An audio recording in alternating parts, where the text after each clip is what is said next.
ICI news Canada की सबसे महत्वपूर्ण खबरों का सारांश इसकी एंकर एंजेलिका सिफुएंटेस के साथ।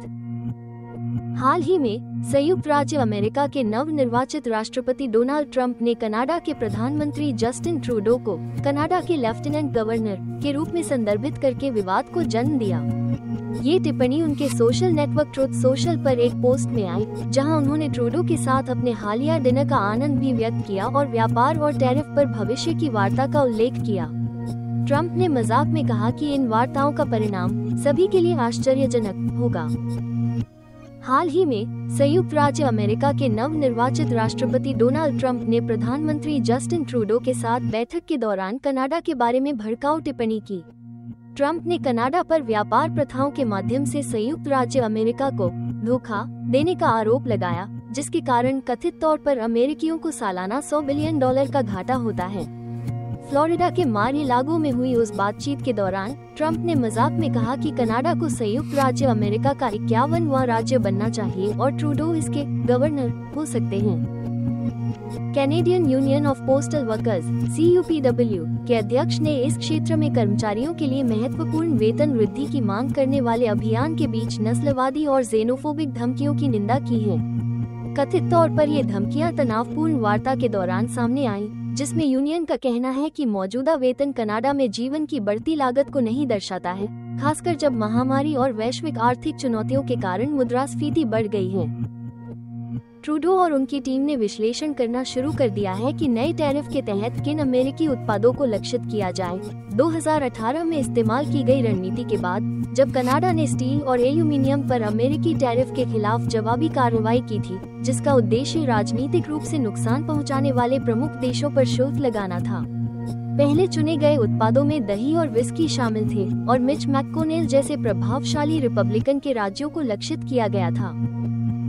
ट्रंप ने टिप्पणी की कि कनाडा को एक देश के रूप में विलय करना लाभदायक होगा यदि इसे 2 क्षेत्रों में विभाजित किया जाए, एक रूढ़िवादी और दूसरा उदारवादी, ताकि संयुक्त राज्य अमेरिका में राजनीतिक संतुलन बनाए रखा जा सके। इसके अलावा ट्रंप ने कहा कि संयुक्त राज्य अमेरिका कनाडा को सालाना लगभग $100 बिलियन की सब्सिडी देता है, जिसे वह दोनों देशों के बीच मौजूदा व्यापार घाटे के मद्देनजर अस्वीकार्य मानते हैं, जो सालाना लगभग $75 बिलियन है। ओंटारियो के कुछ शहरों में रियल एस्टेट की कीमतें आसमान छू रही हैं। उपनगरीय और ग्रामीण इलाकों में कीमतों में बढ़ोतरी। किचनर वाटरलू, लंदन और हैमिल्टन जैसे शहरों में युवा परिवारों और पेशेवरों के लिए अपनी अपील के कारण कीमतों में उल्लेखनीय वृद्धि देखी जा रही है। इन इलाकों में किफायती आवास के साथ शहरी सुविधाओं तक आसान पहुंच भी है।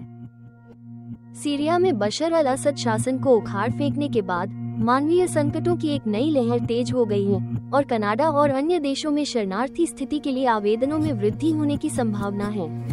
विद्रोही बलों के हाथों अलेप्पो का पतन सीरियाई गृहयुद्ध में एक महत्वपूर्ण मोड़ था, जो 1 दशक से भी अधिक समय से चल रहा है। इस घटना के कारण हिंसा से बचने के लिए नागरिकों का सामूहिक पलायन हुआ और वे पड़ोसी क्षेत्रों और दुनिया भर के अन्य देशों में सुरक्षा की तलाश में चले गए। कनाडा में सीरियाई समुदाय ने दमनकारी शासन के अंत पर राहत व्यक्त की, लेकिन देश के सामने अनिश्चितता के कारण भी दुख व्यक्त किया।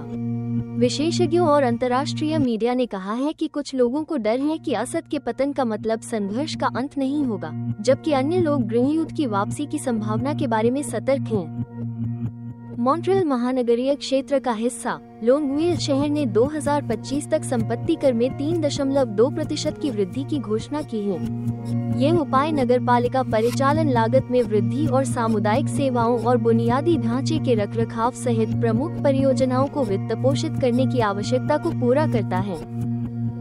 यह वृद्धि, जो आवासीय और वाणिज्यिक संपत्तियों को प्रभावित करेगी, का उद्देश्य नगरपालिका के बजट में संतुलन प्राप्त करना और नागरिकों को बुनियादी सेवाएं प्रदान करना जारी रखना है। ICI NOTICIAS कनाडा जैसे YouTube और Facebook पर हमारे प्लेटफॉर्म से सदस्यता लें और साझा करें।